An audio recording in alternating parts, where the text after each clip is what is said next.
Ikuti terus update informasi, berita, hiburan, live report, siaran langsung, dialog khusus, dan dialog tematik melalui fanpage Radio Mesra Kota Parepare, Facebook Mesradio, YouTube Radio Mesra, serta live streaming pada website kami www.radiomesra.com.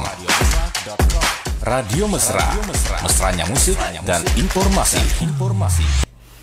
Assalamualaikum warahmatullahi wabarakatuh dan selamat pagi Insan Mesra ya. Alhamdulillah di hari ini hari Jumat tanggal 23 Februari bertepatan dengan 13 Sabang 1445 Hijriah. Kami hadir kembali membersama Insan Mesra semuanya di 102,8 Mesra FM, mesranya musik dan informasi di acara Dai Dialog Agama Islam. Untuk acara ini juga boleh didengarkan melalui streaming di www.radiomesra.com. Sekarang ini kita juga live di Facebook Mesradio Parepare. Selamat pagi semuanya Insan Mesra, selamat mengikuti acara kita sampai tuntas. Di pukul 11 siang hari nanti bersama dengan Ustaz yang saat ini sudah ada di depan saya akan menemani kita di acara Dialog Agama Islam, yaitu Ustaz Muhammad Rosidin BAMA, dan nantinya kita akan membahas anjuran-anjuran atau anjuran-anjuran di bulan Rajab dan di bulan Sya'ban. Nah, untuk mengefisienkan waktu kita, saya mencoba menyapa beliau. Assalamualaikum Ustaz. Waalaikumsalam warahmatullahi wabarakatuh. Iya, apa kabar ini Ustaz? Alhamdulillah rabbil alamin, insyaallah baik-baik saja. Alhamdulillah ya. Saya sudah sampaikan Ustaz kepada pendengar kita semuanya bahwa untuk hari ini materinya kita yaitu anjuran-anjuran di bulan Rajab dan bulan Sya'ban ya. Iya, nanti boleh juga bertanya Insan Mesra, boleh berpartisipasi melalui layanan telepon kita 0853 9535 0907. Silakan Pak Ustadz. Bismillahirrahmanirrahim. Assalamualaikum warahmatullahi wabarakatuh. Waalaikumsalam warahmatullahi wabarakatuh. Alhamdulillah rabbil alamin. Allahumma sholli ala sayyidina Muhammad wa ala ali sayyidina Muhammad.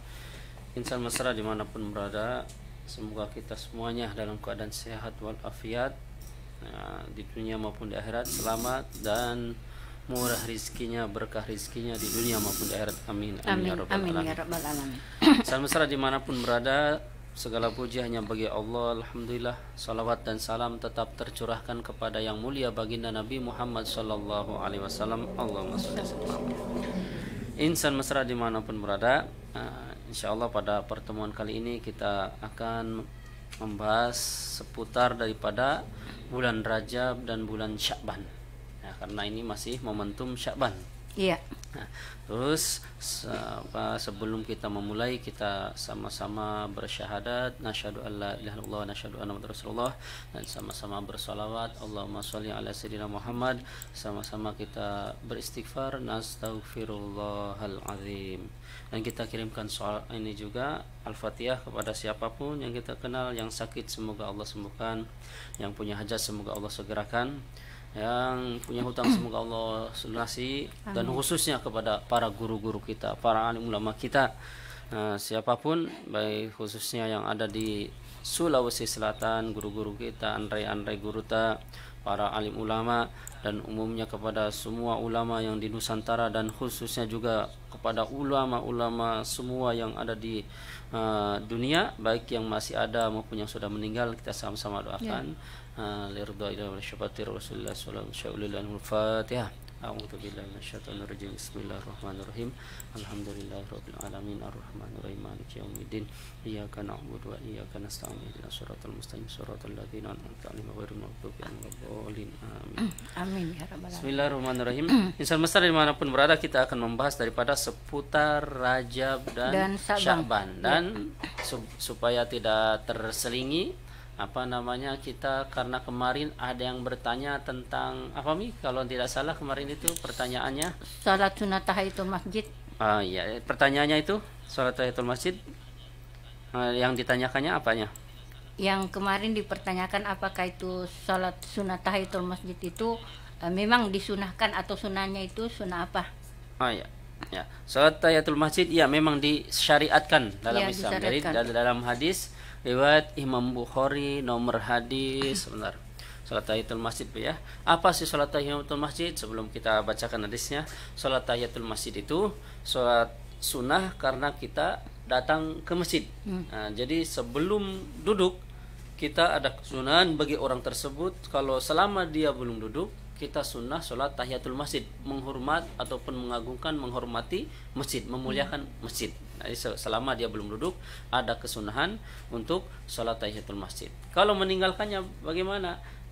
Wa inna masyaratin fil jami', maka wa karahatul julusi qabla sholatima, maka makruh kalau dia tidak melaksanakan, sudah tahu hukumnya tapi dia tidak sholat tahiyatul masjid, makruh saja. Cuma dia langsung duduk saja, maka makruh hukumnya. Makruh itu kalau berarti kalau dikerjakan, kalau ditinggalkan ya tidak apa-apa. Ya apa?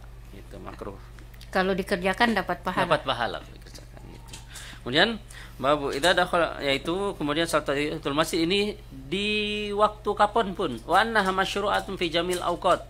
Itu sholat tahiyatul masjid kapanpun disunahkan waktunya, bebas. Tapi ada pengecualian di mana itu kalau di Masjidil Haram, yaitu kalau di Masjidil Haram di Mekah itu bukan salat tahiyatul masjid, yaitu adanya tawaf. Ketika datang ketika pertama kali kita datang ke Mekah, ke Masjidil Haram, maka tuntutan kita bukan tahiyatul masjid tapi tawaf kudum namanya. Tawaf karena dia baru datang ke Mekah, ke Ka'bah itu. Keliling, udah. Kalau sudah tawaf nanti salat sunnah tawaf ada lagi seperti itu. Nah, kita akan bahas tentang tahiyatul masjid tadi seperti itu. Babu idza dakhala masjida falyarka rak'ataini, yaitu dalam riwayat Imam Bukhari nomor hadis 444. Kalau Imam Muslim nomor hadis Sahih Muslim 714. Kalau di Sahih Bukhari babnya bab ke-60. Kalau di Sahih Muslim yaitu bab ke-119. Nah, 119 gitu. Yaitu babu istihbabi tahiyatul masjidi bi raka'ataini. Bab disunnahkannya, dianjurkannya tahiyatul masjid 2 rakaat, salat sunat tahiyatul masjid 2 rakaat, wa karahatul julusi qabla salatihima, dan makruh kalau dia duduk sebelum salat tahiyatul masjid. Jadi sunahnya tahiyatul masjid dulu. Tapi kalau dia masuk masjid, langsung aja duduk lah. Nah, tidak mengapa, cuma makruh. Afdolnya sunahnya tahiyatul masjid dulu.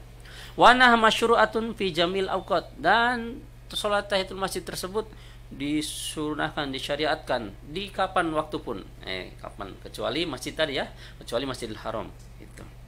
Hadisnya kami bacakan di riwayat Imam Bukhari.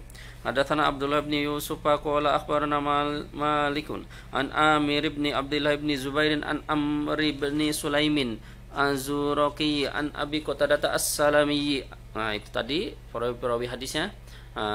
An Abi Qatadah As-Salami, beliau mengatakan anna Rasulullah SAW, bahwasanya Rasulullah SAW qala, beliau mengatakan, bersabda Nabi SAW, idza dakhala ahadukum, ketika salah seorang di antara kalian masuk, idza dakhala ahadukumul masjidah, ketika salah seorang di antara kalian masuk masjid, falyarka, maka salatnya atau rukulah, maksudnya salat rak'ataini 2 rakaat, qabla ayyajlisa, sebelum dia duduk. Nah, itu hadisnya. Kalau hadisnya mau dibacakan ada lagi banyak, cuma itu saja kita bacakan satu. Intinya salat tahiyatul masjid sunnah, dianjurkan. Iya, tapi Ustadz, kalau misalkan umpama ini kita mau mepet waktunya ya, mepet waktunya, kira-kira didahulukan sunnah salat tahiyatul masjid atau qabliyah? Ya, itu kan sama-sama pahalanya besar.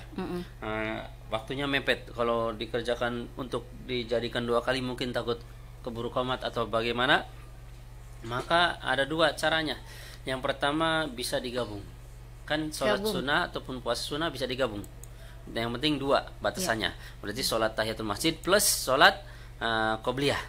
Tapi kalau umpama nggak mau digabung, dia mau mana dulu, ya silahkan mana dulu. Kalau qobliyah kan bisa saja dikodo juga nanti, ataupun tahiyatul masjid juga bisa dikodo tapi nanti. Tapi kan afdolnya itu karena dia baru masuk masjid, lebih baik itu karena dia mau masuk masjid, maka tahiyatul masjid dulu. Qobliyahnya nanti bisa dikodo. Ataupun digabung aja supaya dapat dua-duanya. Seperti itu.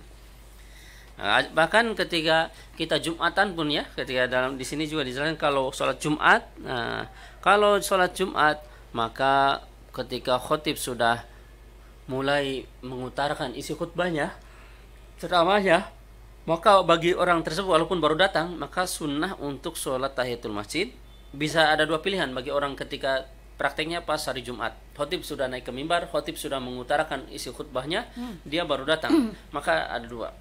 Yang pertama tetap sunnah tahiyatul masjid, tapi tahiyatul masjidnya maka secara enggak lambat, maksudnya agak ringkas supaya bisa mendengarkan juga.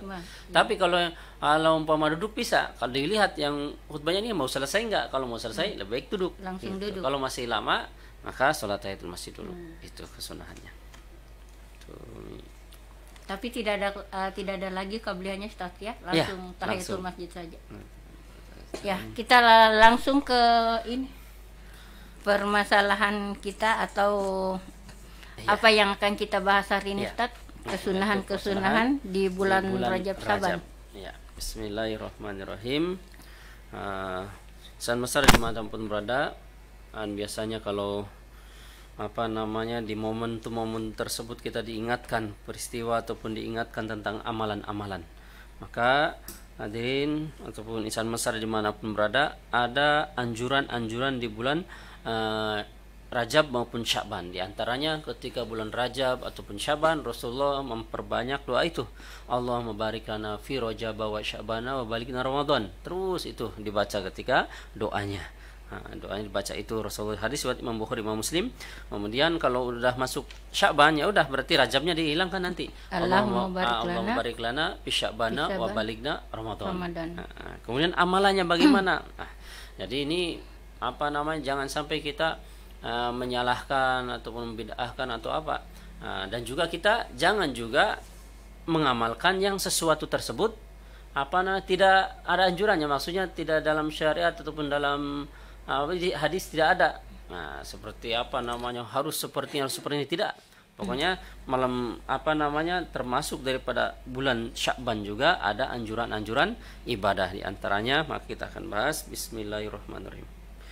Thawabu shaumi Sya'bana wa fadli lailatin nisfi minhu, yaitu bab tentang pahala puasa di bulan Sya'ban dan fadilah di malam nisfu Sya'ban.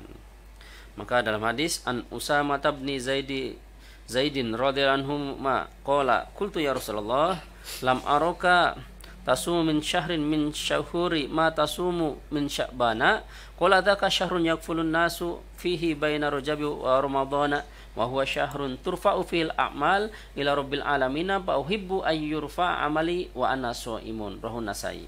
Jadi dari sahabat Sayyidina Usamah bin Zaid radhiyallahu anhu, beliau mengatakan, bertanya kepada Rasulullah, ya Rasulullah, saya belum pernah melihat engkau sibuk berpuasa di bulan-bulan yang lainnya. Apa ini? Makanya melainkan di bulan Sya'ban. Maka kenapa ini? Maka Rasulullah menjawab, bersabda, bulan ini bulan yang mana orang sibuk melupakan bulan Sya'ban. Karena Rajab dan Ramadan terhimpit antara Rajab itu Sya'ban itu terhimpit Rajab dan Ramadan. Jadi bulan Sya'bannya kadang terlupakan. Padahal dan bulan Sya'ban itu waktu ketika amal-amal manusia dilaporkan kepada Allah Subhanahu wa taala. Dan saya mau ketika amal saya dilaporkan, saya dalam keadaan berpuasa. Hadis riwayat Imam Nasai. Ini salah satu amalannya. Kita dianjurkan berpuasa. Puasanya silakan puasa, pokoknya puasa sunnah niatnya. Puasa sunnah. Walaupun ini puasanya harus segini, tidak. Harus 3 hari, harus 4 hari, harus 10 hari, 11 hari, tidak bisa. Tidak. Pokoknya sunnah puasa ini karena termasuk bulan yang mana Rasulullah memperbanyak amal ibadah, salah satunya di bulan Sya'ban. Namanya Ashhurul Hurum. Ashhurul Hurum itu bulan-bulan yang diharamkan berperang, diharamkan apa? Fokus untuk beribadah, di antaranya itu bulan Sya'ban ataupun Rajab sama juga. Rasulullah memperbanyak amal ibadah apa saja, gitu. Amal ibadah saja, apapun itu boleh. Kemudian itu Sya'ban li ta'dhimi Ramadan. Innallaha yaktubu fihi ala kulli nafsin mayyitatin tilka sanati fa uhibbu ayyatiyani ajali wa anna shaimun. Sungguhnya Allah Subhanahu wa taala menuliskan setiap jiwa-jiwa setiap manusia ini akan meninggal, dan pada tahun tersebut pokoknya intinya laporan kayak tadi sama. Semua manusia kan nanti akan dilaporkan meninggalnya kapan, amalannya dilaporkan semuanya. Nah itu Rasulullah, saya mau ketika dilaporkan amalan-amalan saya dalam keadaan berpuasa. Hadis riwayat Imam Abu Ya'la.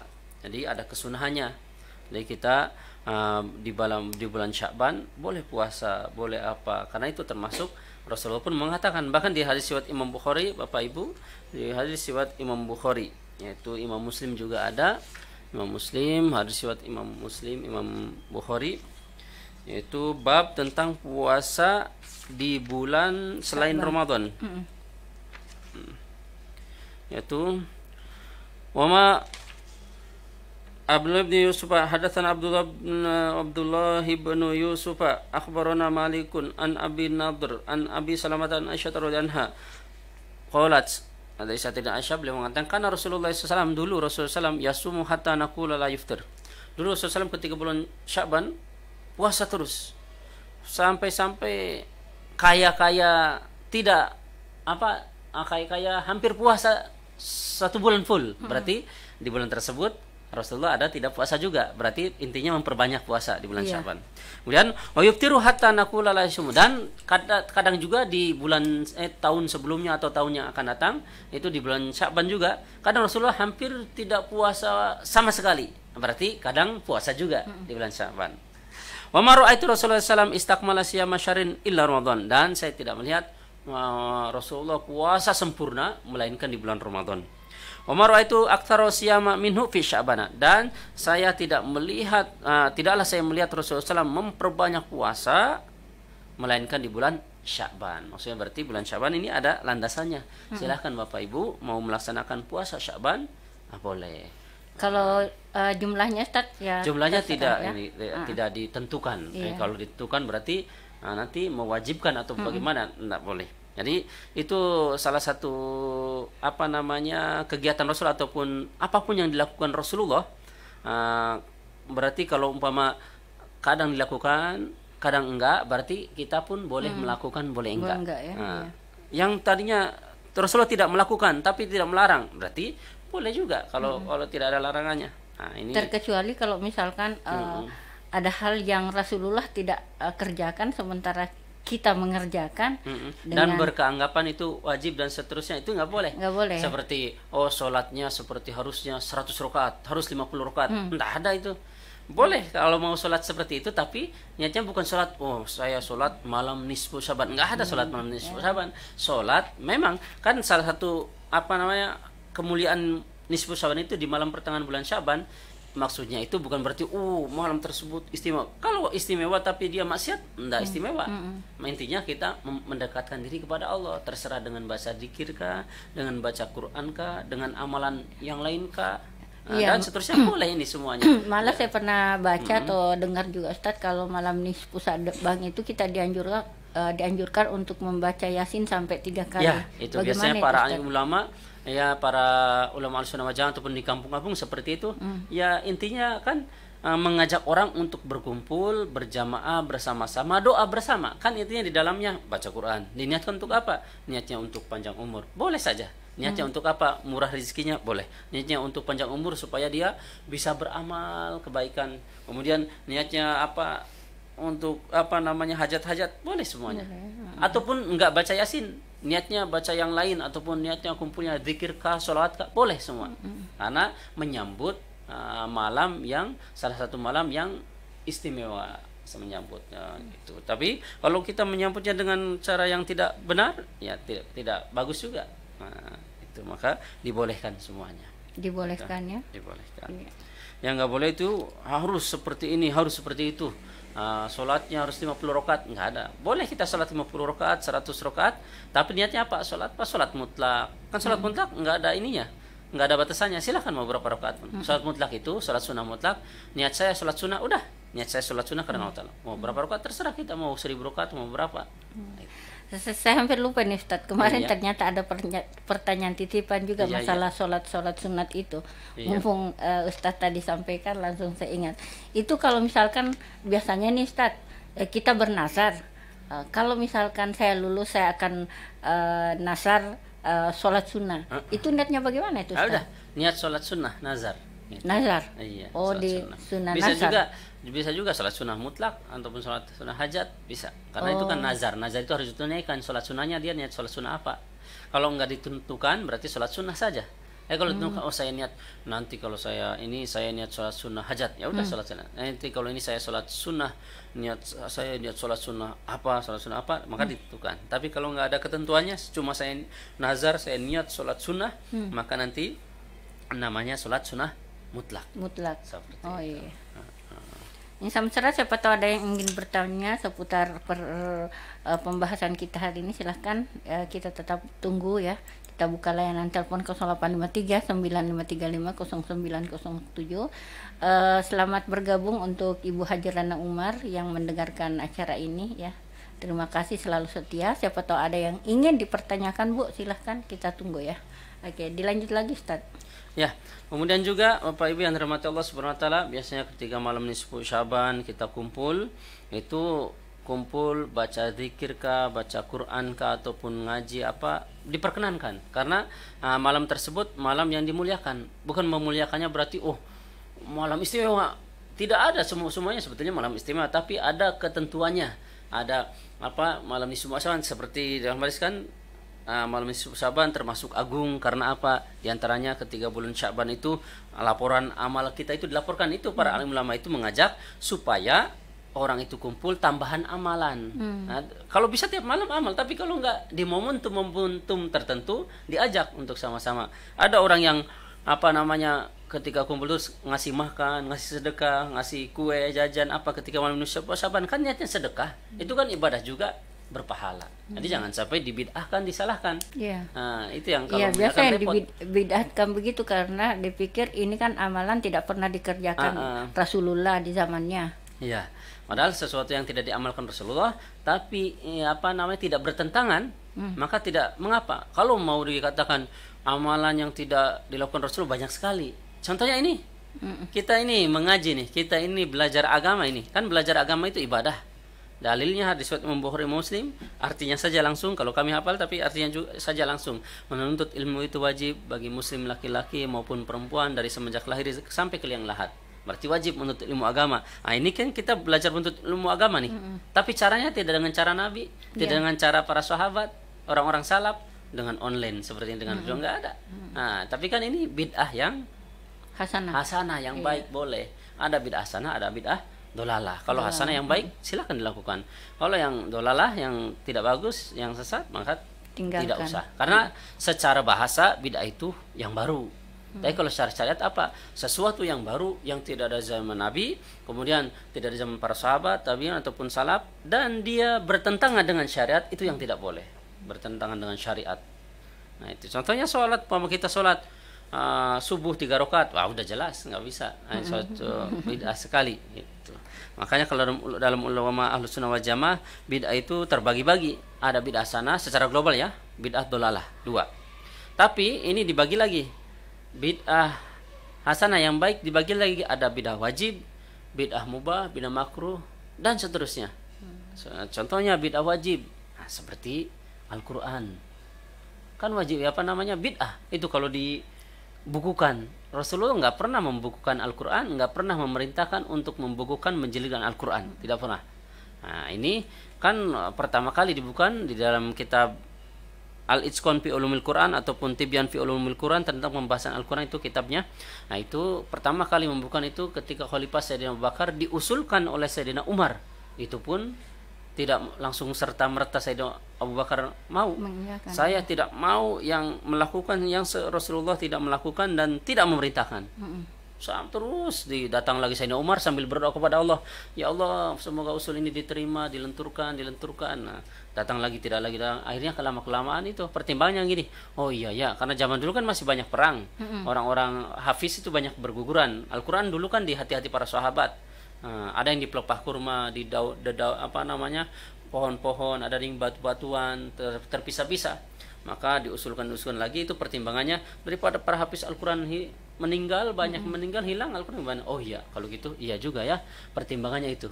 Maka yang disuruh nulis sahabat siapa itu, Zaid siapa lupa, nanti kalau pas pembahasan Al-Quran kami akan bahas lagi.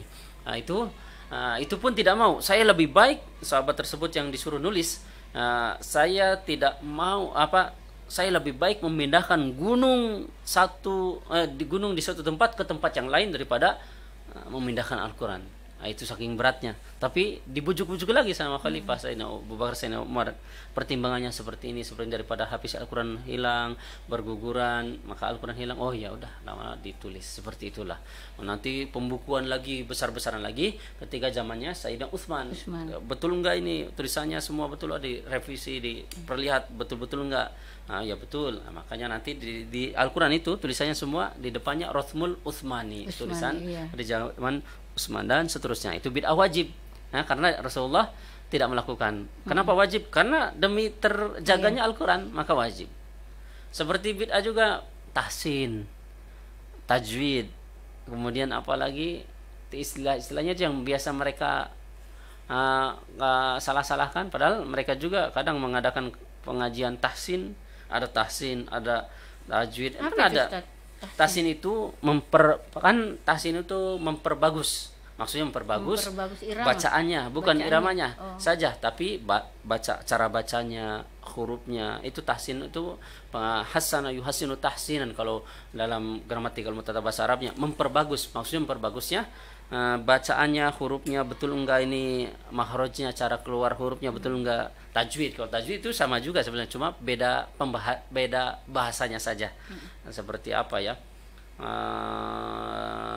soto sama coto hampir sama kan? Soto Banjar, soto Lamongan, soto ada semua sama, cuma beda ininya. Tahsin itu artinya memperbagus, tajwid itu juga. Nah, itu pembahasannya, cara bacanya bagaimana, hukumnya bagaimana, itu sama. Coba kalau dikatakan itu bid'ah, ya bid'ah juga itu, karena dulu zaman Nabi dan para sahabat tidak mempelajari itu. Itu ilmu nahwu juga dan seterusnya. Kalau di kalam bid'ah banyak sekali bid'ah. Yang biasa mengatakan bid'ah juga dia belajar tahsin. Itu bid'ah juga. Iya, Ustaz, saya coba terima dulu penelpon yang masuk. Halo. Halo. Halo, assalamualaikum. Waalaikumsalam warahmatullahi wabarakatuh. Ya, silahkan Pak Aldi. Dulu storing ini. Storing, iya. Iya. Ini baru menelpon kayaknya Pak Aldi nih. Biasanya mendengar, terima kasih. Ya, langsung. Ini pertanyaannya ringan saja ya. Ini biasanya ada orang azan ketika masuk waktu sholat. Yang azan itu kadang-kadang sebelumnya mengucapkan baca selawat, ada juga tidak. Iya. Biasa saya dengar itu. Iya. Dan pertanyaan kedua, biasa ini mengenai masjid ya. Ada masjid yang banyak hiasan-hiasan tulisan kaligrafi Al-Quran. Iya. Ada juga tidak. Iya. Yang ada hiasan Al-Qurannya, apakah itu mendukung supaya melaksanakan salat itu menjadi khusyuk karena tidak diganggu oleh setan? Banyak hiasan Al-Quran. Iya.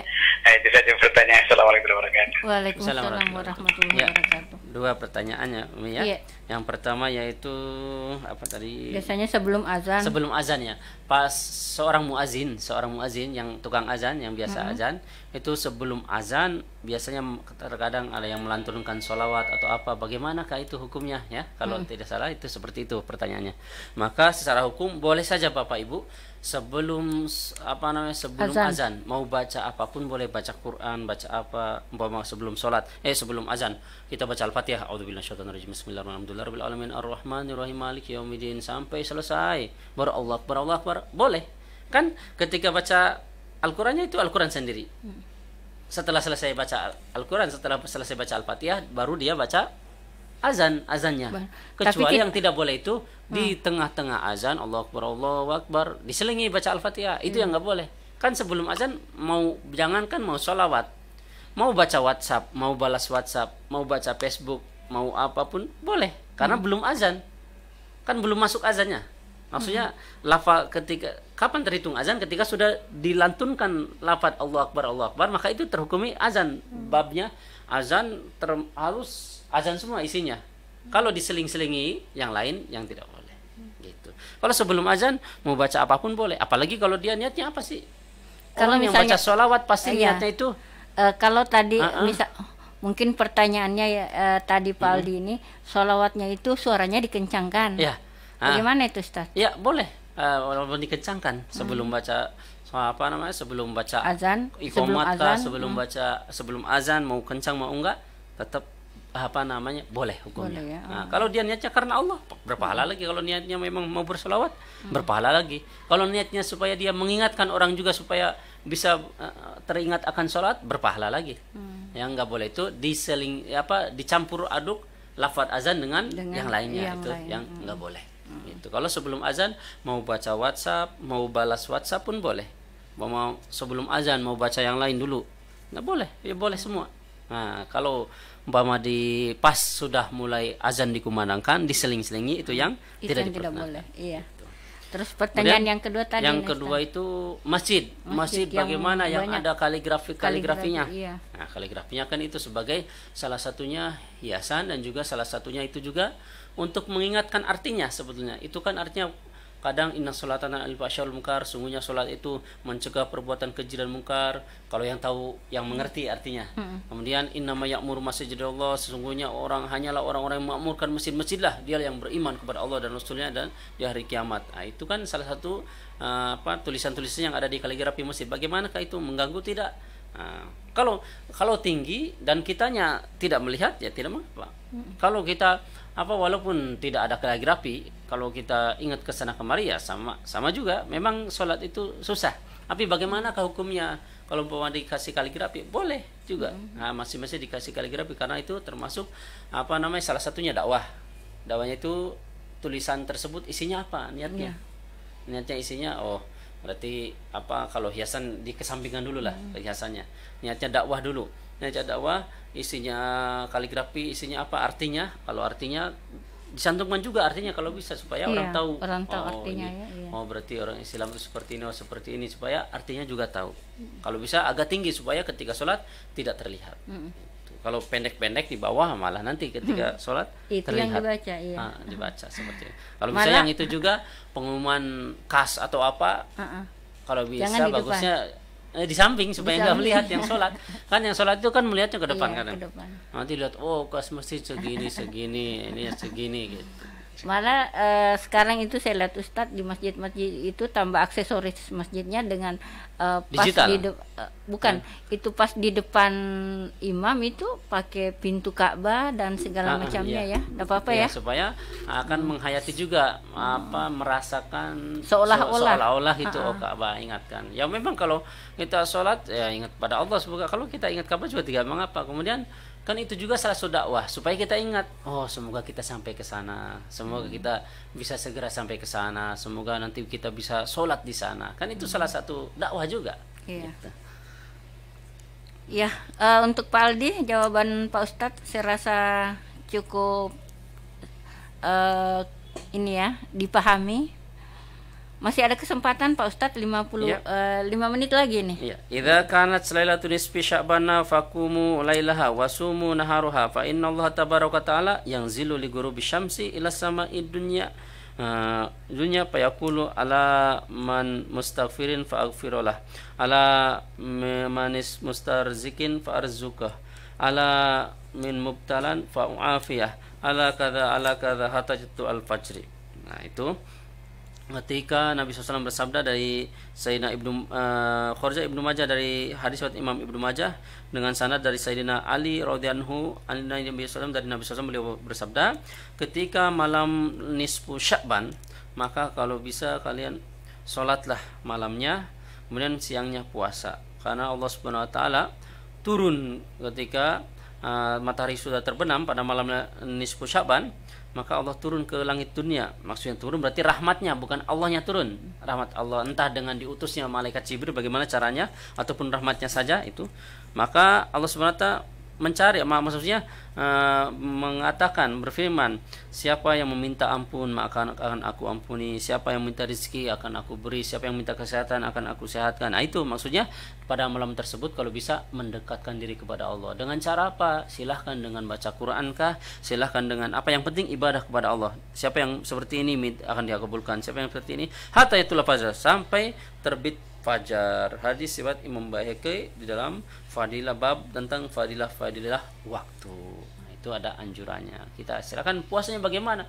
Puasanya bukan puasanya nanti bukan melafatkan puasa nisfu Syaban, bukan, puasa sunnah saja. Kan pertengahan nisfu itu setengah, Syaban itu di pertengahan bulan Syaban. Kan kalau dalam hukum pertengahan bulan itu kan sunnah puasa Ayyamul Bid. Ayyamul Bid itu hari-hari terang. Maksudnya pas bulan-bulan terang. 13, 14, 15. Silakan pertengahan bulan berpuasa niat ataupun awalnya silahkan. Gitu. Iya, terima kasih kembali untuk Pak Aldi Bro yang menyimak acara ini melalui channel 102,8 Mesra FM ya. Terima kasih juga tadi sudah bergabung di sini. Dan sisa waktu kita ada 2 menit lagi, Pak Ustadz. Masih ada pembahasannya tentang bulan Sya'ban? Itu secara globalnya. Jadi intinya kita jangan sampai menyalahkan. Pada dasarnya kan ada dalilnya. Cuma kita memahaminya bahwasanya kalau seperti ini nggak boleh. Bukan nggak boleh, boleh saja kapanpun. Cuma ada momentum-momentum tertentu yang ditekankan. Malam nisfu Syaban ada landasannya. Tinggal baca. Terus kalau bacaannya yang nggak boleh itu, kalau pas malam ini harus baca ini sekian, itu yang nggak ada landasannya. Tapi landasannya itu intinya dalam dalilnya mendekatkan diri kepada Allah. Silahkan dengan apa? Kalau para alim ulama di desa-desa kampung sudah terbiasa baca Yasin 3 kali kumpul, ya silahkan, biarkan, jangan dilarang. Kan itu mendekatkan diri kepada Allah juga dengan cara apapun. Mau zikiran, mau sholawatkan, boleh di malam tersebut, berdoa kepada Allah, udah mendekatkan diri kepada Allah. Kemudian makan-makan, kan niatnya sedekah. Kenapa makan-makan malam nisfu Syaban? Kenapa? Orang mau makan kapan pun boleh, tapi nggak bisa setiap hari. Orang itu kan diambil momentum tertentu, apalagi ada landasannya bahwasanya malam nisfu Syaban diantaranya salah satunya amalan kita dilaporkan kepada Allah. Nah, itu dalam hadis Nabi seperti itu. Saya mau ketika amalan saya dilaporkan, saya dalam keadaan puasa. Mungkin yang nggak mau puasa, saya mau kalau pas dilaporkan amalan kami, saya sudah bersedekah di malam nisfu Syaban, saya ngaji Yasin 3 kali, ataupun saya baca Quran, sholat dan sejenisnya. Itu ada landasan. Insan Mesra, sayang sekali ya bincang-bincang kita atau untuk permasalahan atau pembahasan bulan Rajab dan Sya'ban kita tuntaskan sampai sekarang ya. Intinya apa yang disampaikan Pak Ustadz tadi, yaitu di malam nisfu Sya'ban itu kita dianjurkan untuk memperbanyak amal ibadah ya, termasuk baca yasinan atau sholat sunnah juga diperbanyak ya. Kenapa ya? Karena itu tadi apa yang disampaikan Pak Ustadz, bahwa pada malam itu Ustadz ya, amal-amal kita akan dilaporkan ke atas. Mudah-mudahan apa yang kita bincang-bincangkan hari ini insya Allah ada manfaatnya bagi kita semuanya. Terima kasih untuk yang sudah berpartisipasi di sini. Kita mohon maaf juga misalkan kita ada salah kata. Terima kasih Ustadz untuk ilmunya hari ini. Sampai jumpa. Assalamualaikum warahmatullahi wabarakatuh. Ikuti terus update informasi